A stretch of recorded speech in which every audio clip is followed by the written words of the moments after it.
People often ask the question, is the American dream dead? I believe the moment we stop dreaming, we might as well be.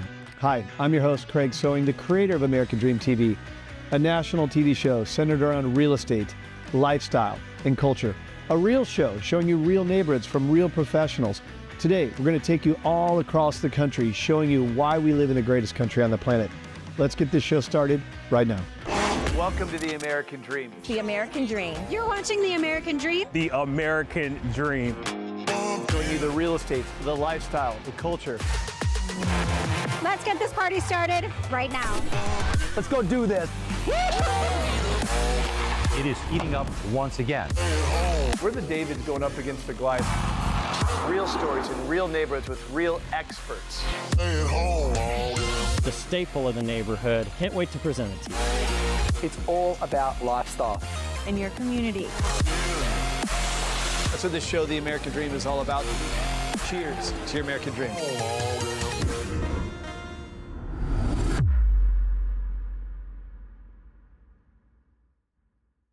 Go, go, go, go.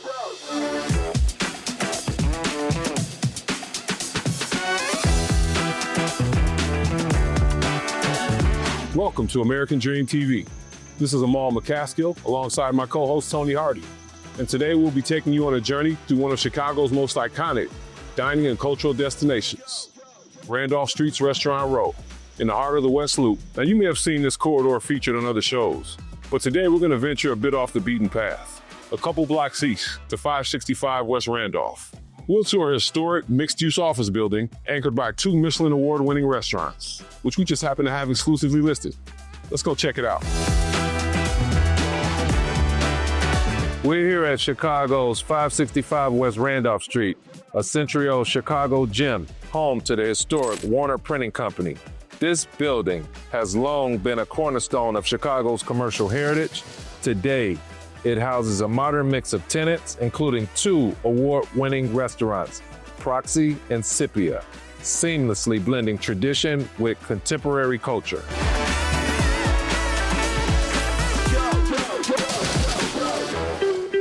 Today we'll be sitting down with 2 of the visionaries behind Proxy and Scipia.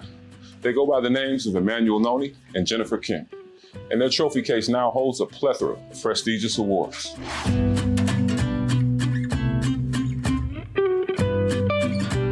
We're here with our esteemed guests, Chef Jennifer Kim and Emmanuel Noni. Your restaurant, Proxy, has been recognized at the highest levels, including Michelin Awards. Tell us about your journey. My journey started 40 years ago. Wow. When I left France to come to the United States and spent 10 years in Asia after that, and the last 25 years in Chicago. I'm a restaurant operator through and through. It's in my DNA. I love it, and Scipia and Proxy really reflects what I love doing. Awesome. My journey started here 2 years ago at Proxy as the chef de cuisine, working alongside the chef partner, Andrew Zimmerman. My journey into culinary also started in the West Loop. The first job I had out of culinary school was down the street at Blackbird. And at that time, really, there were only a few restaurants, Blackbird being one and Scipia being the other, that were really the anchors of what is now known as Restaurant Row. So, you know, being able to work at and with someone who created one of those anchor restaurants is just a real big honor. Oh, that's amazing. So I'd like to shift gears to the culinary artistry. You guys have a new menu. So this new coastal Asian direction, it feels like an intentional evolution. What drew you guys to kind of explore that region of culinary arts? Just like with any business, you know, evolution is such a great word because that is something that is important. And we've seen that through guest feedback, through staff feedback even, you know, what are the things that we're very excited about? It just felt like the right time and the right idea to really move into this next chapter of Proxy. For me, is kind of a love letter to the places I lived in Asia. When Chef Kim and Chef Zimmerman started the creative side and putting the menu, the ideas together, I could not be more excited. This reminds me of a trip to Bangkok or, in Bali. I remember having this dish, 20 years ago. Nice. So for me, it's really part of my roots, even though I'm French, and that the menu reflects that. Excellent. Jennifer, Emmanuel, thank you so much for sharing your insights with us. We really appreciate you. Thank you. all. All right. Appreciate Thank it. you, Tony. Hey, Tony, thank you so much. Thank you. Great food doesn't just tell a story. It becomes a part of the history that surrounds it. Speaking of history, let's step away from the kitchen and into the space that's been home to both a thriving business and a family legacy for over a century.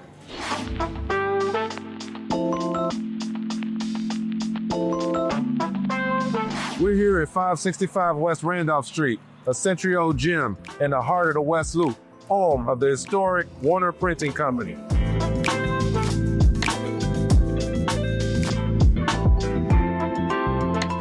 Tony! Nola. Hey, Nola. Wow. So nice to see you guys. All right.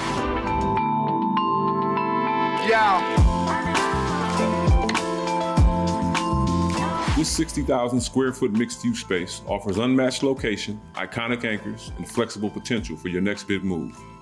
Built on the past, designed for what's next. The property blends historical charm with modern functionality. Perfect for office or residential conversion.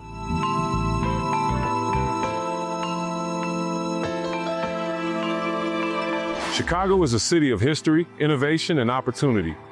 Whether it's the world-class dining or the incredible real estate behind it, Restaurant Row is a perfect example of how the past and future come together to create something extraordinary.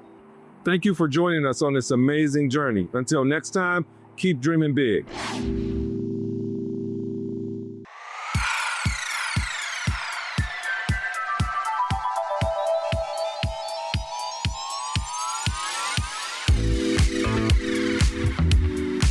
Welcome to the American Dream.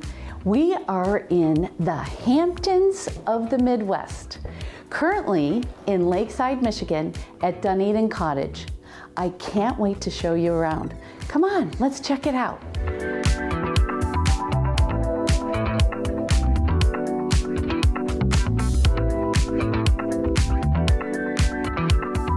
So you know we love all things from Scotland, and especially my husband, who is from outside of Edinburgh. And that's what Dunedin Cottage actually means. It means Little Edinburgh. So we love to have a very Celtic home where we love to entertain you. And I would personally show you around and some of our lovely art from Scotland and the experiences we've had. Make this Celtic home a perfect place to visit. And we love to call it home too.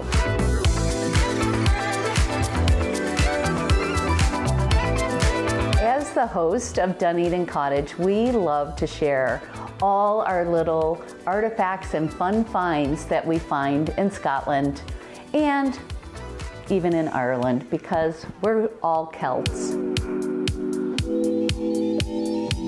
Is a cute, and of course my husband does have a fabulous kilt. It's a Macintosh tartan, so he doesn't have it quite as much red in it. This is my grandmother. Though hailing from Ireland, we do know that we have some Scottish heritage. And she was such a beautiful woman. I love looking in her eyes, and she follows you wherever you go. This is my daughter who did a painting of herself, and I love it because she's got the music notes coming off her long flowing hair and music, which is so important to our family too, and we just love to share.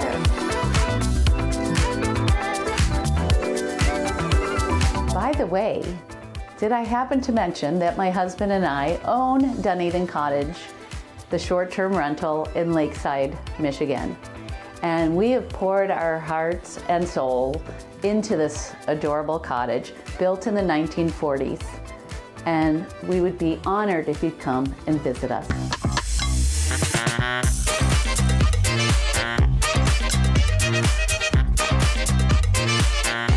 We are at Freckle Farm in Lakeside, Michigan. My absolute favorite stop in Lakeside.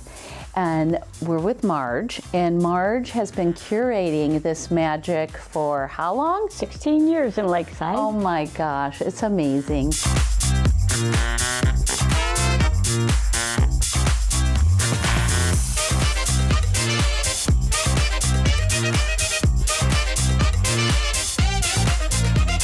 Like a little bit social, like every time my girlfriends are in town, and you feel like you're orchestrating this beautiful shop, and you get to interact with all these fun gals that are coming in and shopping. Well, we're very grateful that it's not just a business, it's not just a shop. There's all kinds of other things that go on here.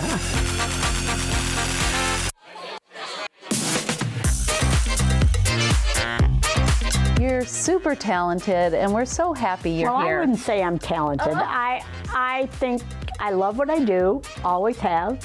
I think that I buy the things that I love, including Ford. All the puppies. Yes, and how many dogs do you have? 12 dogs. We have 9 Yorkies and 3 poodles. And they rescue Most of them are all. rescues, yeah. Mm-hmm. Yeah. Is he adorable? So people call and say, who's here today? They don't mean me, they don't care about me. They want to know which dog's here because they have their favorites. Oh my gosh.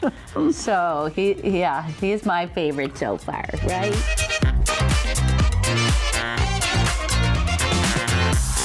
So you have such a vast inventory of very interesting and fun items, from clothes to antiques. Where do you find all this, and how do you manage to put it together so beautifully? Well, we go to 2 markets. We go to Atlanta to the gift show, and then we go to Fashion Week in New York, which is really fun. But I will tell you, it's all about when my partner and I are buying, she'll say, do you like that? And I say, yes. She said, how many should we buy? So there's no real, it's about taste. We've always said, if we wouldn't take it home, then don't buy it.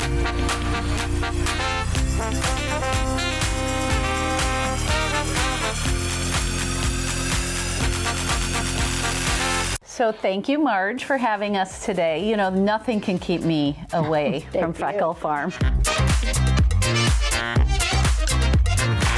Thanks so much for joining us today in the Hamptons of the Midwest. We had so much fun shopping at Freckle Farm, and then thanks for visiting us at Dunedin Cottage, our short-term rental property.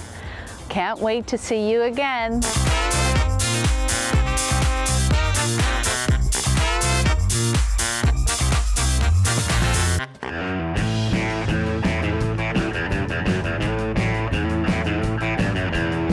Chicago's known for its deep dish pizza, but real Chicagoans know that tavern-style thin crust pizza is the city's true hidden gem. And today, I'm taking you to one of the best places to get it. Candlelite Chicago Pizza, right here in Rogers Park. Come on, let's go and check out the pizza.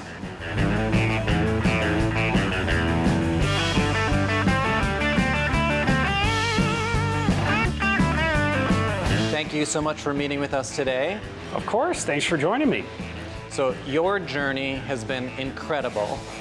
You started out as a delivery driver, worked your way up to now owning 5 restaurants. So Candlelite, though, has been around since 1950. Yes, And 75 years this year. Okay. And under your leadership, it's now a go-to place for tavern-style thin crust pizza. What was your vision, and how has it shaped the restaurant today? So, my vision was always to be a part of the community, and what a better way than eating pizza, drinking cold beer, and a great neighborhood community staple like Candlelite. So we have to talk about that neon sign outside. Of course. It's iconic. It's been up there for 75 years. It's taken a lot of love and care to maintain it, make sure it's still a beacon on Western Avenue. So we're always changing it. It's a cool part for the community, especially cool for the customer that's coming in that has their name up in lights. Right. Makes it special. Owning a restaurant is no small feat, let alone 5. What's been the biggest lesson you've learned along the way? You know, you've always got to keep your eye and attention on everything your customers and your employees are saying. You know, you have to remain relevant. You got to be hands-on. Continue to be a great place. So you opened a second location in Lincoln Park. Yes. And now you're mass producing pizzas for a wider audience. Yes. The expansion's been something that I've always wanted to do. And then with the frozen pizza expansion to grocery stores and on a national level, we get to expand our reach outside Chicago, outside the state. It's been really exciting. Speaking of pizza, I have to ask, can we try some? Of course, that's what we're here for. Let's go check it out. Okay.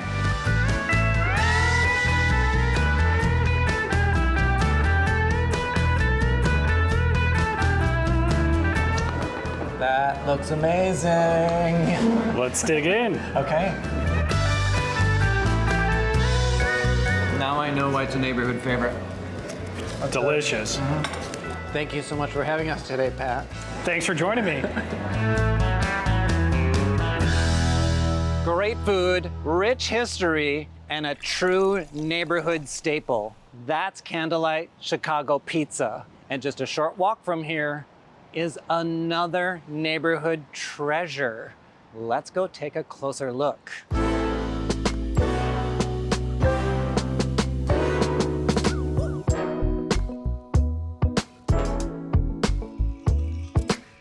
Welcome to one of Chicago's rare Frank Lloyd Wright masterpieces, the Emil Bach House.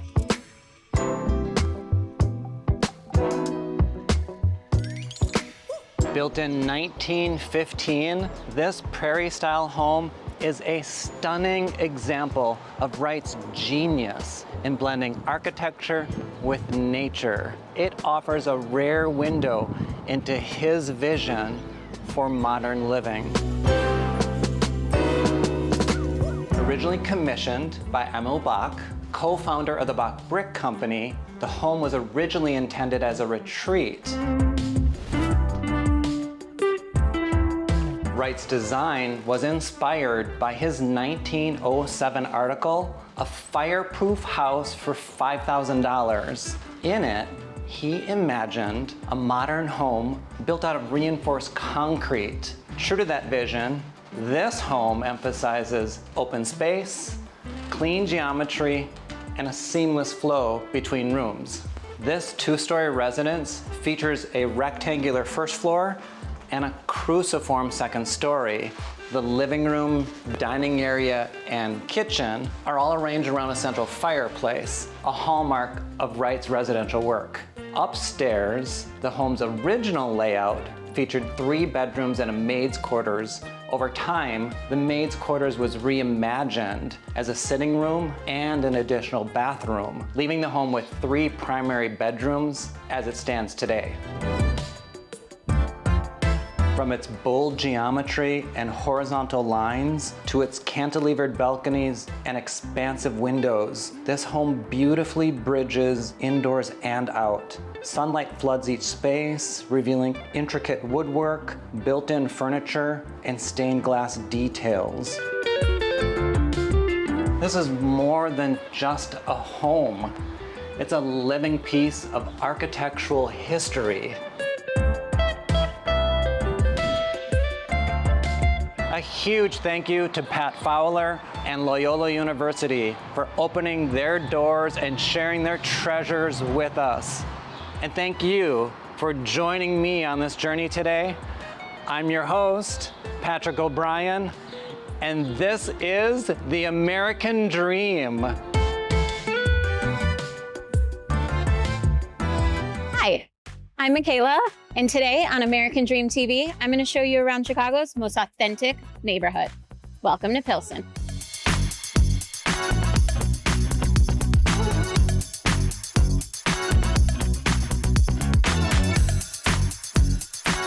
This neighborhood was first populated by Irish immigrants in the mid-19th century as Chicago's Industrial Revolution boomed along the nearby railways and southern branch of the Chicago River. The neighborhood's proximity to raw materials coming in and out made it a hard-working blue-collar neighborhood and an entry point for major immigrant groups over the last 175 years. One of these groups in the 1850s were the Czechs, whose most popular local restaurant, named after the city, Pilsen, in the Czech Republic, also became the name of this Chicago neighborhood. One of these new Pilsen staples is a restaurant called La Luna, owned and operated by my good friend Samantha.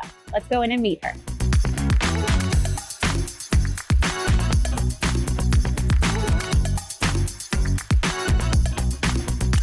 Yay. Hi, hello. Nice to see you. Nice to see you. Oh, it's so warm and toasty in here. Let's get tacos. Tacos, margaritas, all the things.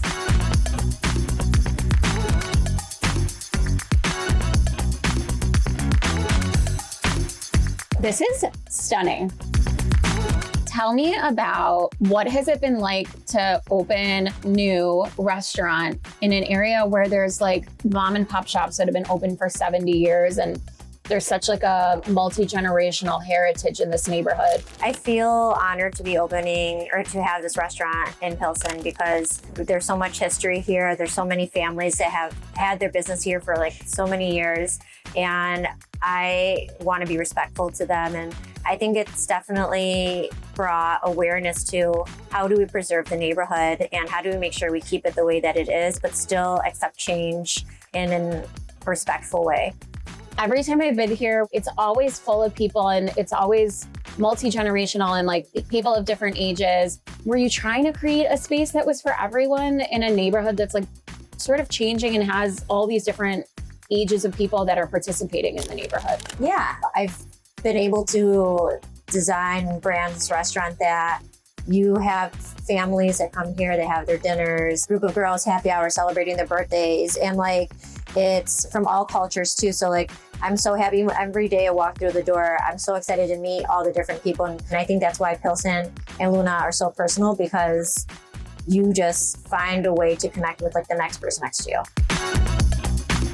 So you are like a young entrepreneur in Pilsen. I know there are others because there's like new shops all over. Are you guys all like banded together? When I started to open up here in Pilsen, I started meeting a lot of like local business owners, younger business owners, and it became so inspirational because it's very intimidating sometimes to go into a business and only have, you know, like older people around. It's really inspirational to see like younger people that are putting their dream to work. And then we all connect in that personal, like young level. So a lot of businesses in Pilsen are older and have been here for a long time, but they're still like younger and evolving ones.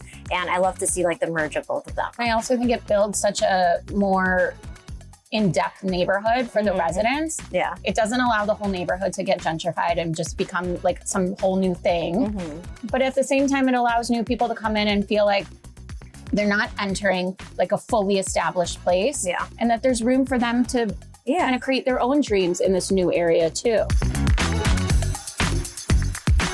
We are excited to open up our next location in Logan Square. And it's La Luna 2.0? La Luna 2.0, it's called La Lunita, just because it has like this little spin-off and like different plates. It's gonna be similar, but still like a little like fun, you know, Yeah, it's gonna it's her adapt little to the sister. neighborhood. Yeah, basically, little sister. But it's just gonna adapt to the neighborhood. And I think Luna Pilsen has shown me how important it is to connect with the neighborhood. So I feel like that's just as important to do at Logan. So I'm very excited. All right, cheers to that. Cheers. Cheers. Location Thank coming you. soon. Thank you.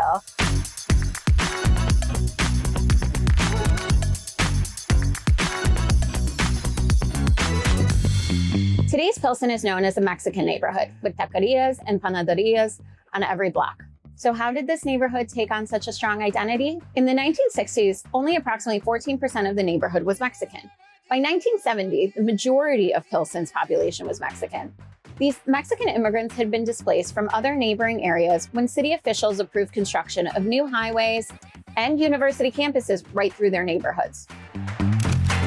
From that moment onward, Pilsen's identity became synonymous with activism, culture, food, and art.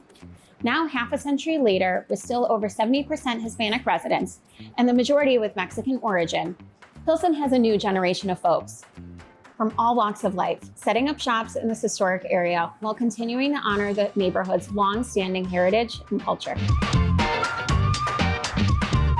A neighborhood full of mom and pop shops and fresh entrepreneurs looking to build their own dreams. If you ask me, Pilsen is the epitome of the American dream. Thank you for watching.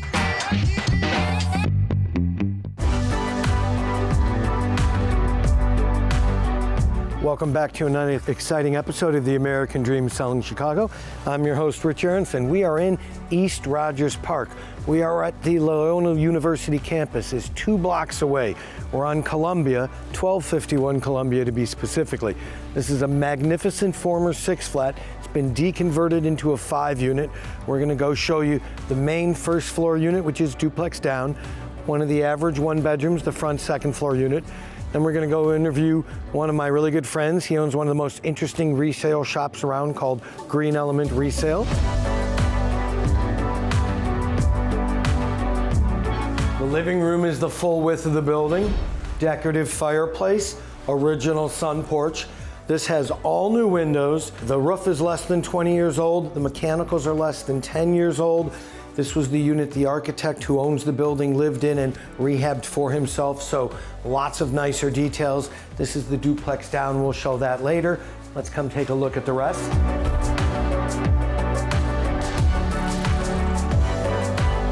So we've got a 3-car brick garage, brand new roof, newly tuck pointed. You have this beautiful rear patio, just expanded this year. Great for outside barbecuing, sitting in the sun. We're 2 blocks to Loyola, 2 blocks to the lake, 2 blocks to the L. This is the perfect investment opportunity in a great location, tons of upside.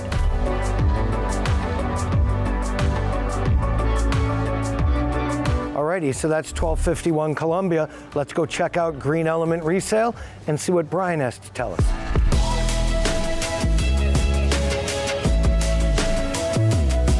Alrighty, we're here at Green Element Resale in wonderful Edgewater, East Rogers Park. We're with the owner, Brian Hagg. We're gonna interview Brian. Brian's gonna tell us what's unique about his store, why he chose Edgewater, why he ended up here, and how things are going. Let's go in. Right on. So 15 years here, what brought you to Edgewater? Well, actually, what brought me here is a local banker who took a chance on giving me my first mortgage. He was very creative, and he worked out a thing with combining me and 2 of my brothers to be able to give us a mortgage. And that man's name is Matt Norquette. Terrific guy. So you've been here 15 years. You've obviously expanded. You're still doing stuff. We're standing in the middle of close. The reason we're standing in the middle of close is you told me this is now one of your higher margin segments of the business and you're expanding it. And you started earlier this year than ever before. So it's working, obviously. Yes. So clothing on any given day probably represents 2/3 of sales. So it kind of became obvious that we had too many other categories that were too large. Because I am an environmentalist, hardcore, I didn't want to see that anything go to landfill. Well, one of the programs we've worked out now, which works really well, and it's right out there in front of the store between us and McDonald's, we call it our free section. So now I can put stuff like that into the free section and not have to worry because somebody walks by and needs it and picks it up. By the time people sift through everything, we've only got maybe less than 3% that needs to be taken to the dumpster.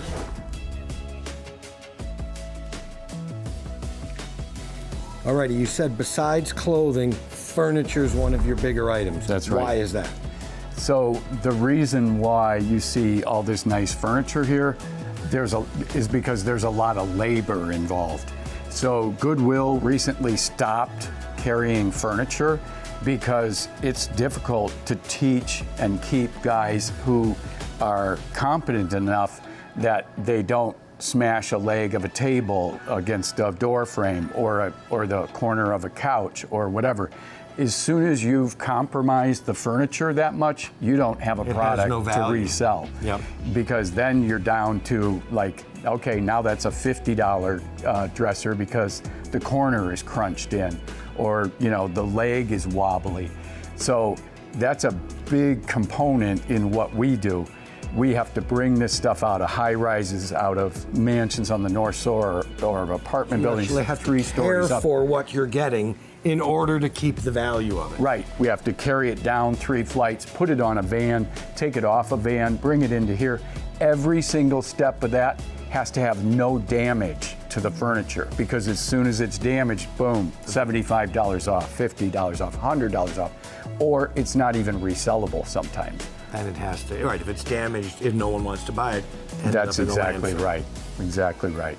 Alrighty. So that's part of what keeps us on our toes here.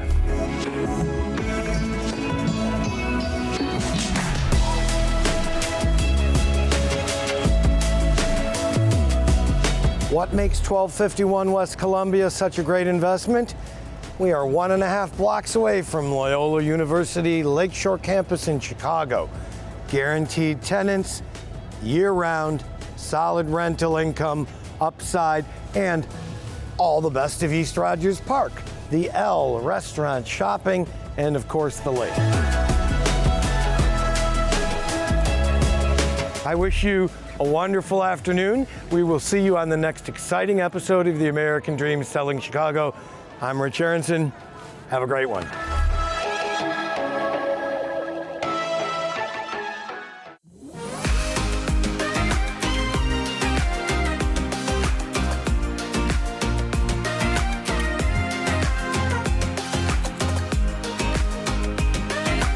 There's something magical about springtime in Chicagoland.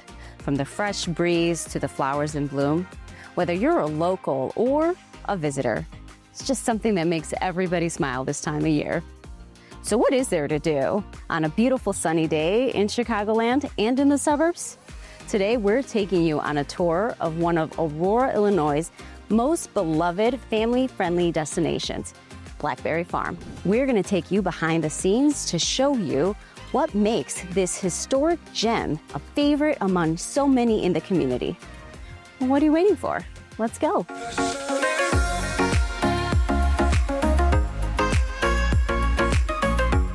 Nestled in the second largest city in Illinois, Blackberry Farm is a cherished living history museum that offers visitors a glimpse into the 19th century pioneer life. Spanning 54 scenic acres, the park features a lake, ponds, and meandering stream, creating a picturesque setting for historical exhibits and a family-friendly attraction.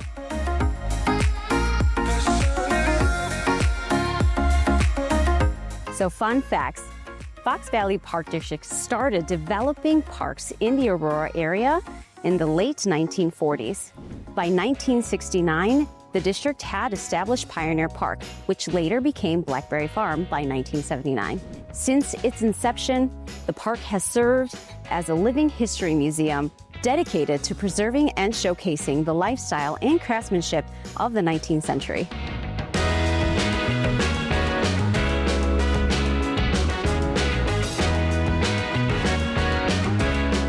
Joining me today to give us more information is Abby Oldenburg, Facility Manager here at Blackberry Farm. Abby, thank you so much for being here. Of course, thanks for coming out. We're so excited. I absolutely have to tell you, love this park, so much to love.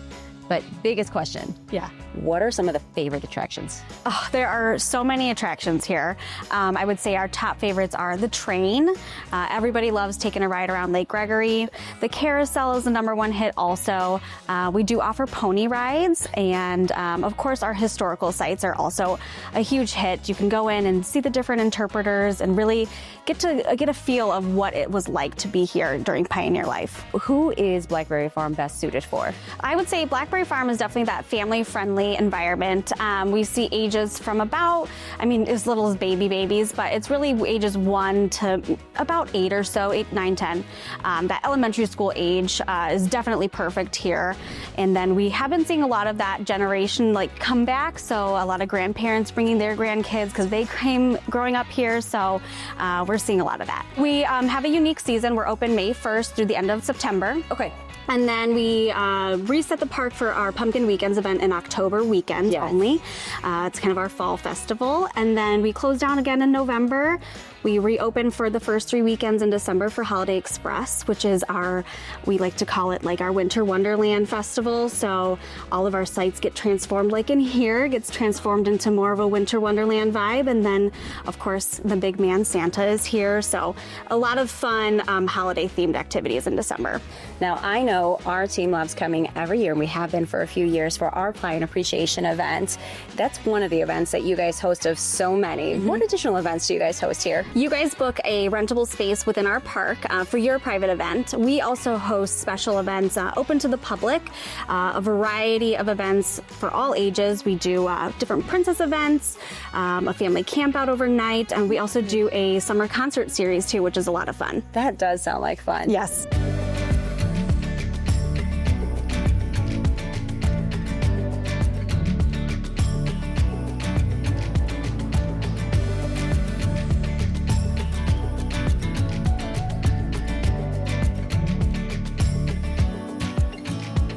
And here comes one of my favorites of all times, the train. The train! So without further ado, thank you so much for your time today. Thank you. My ride's here, so I'm gonna catch that ride. Yeah, hop on and have fun. Thank you again, Abby. I Thank appreciate you. that. Thank you so much for being with us here today. Make sure to put Blackberry Farms on your destinations to visit this season. See you next time.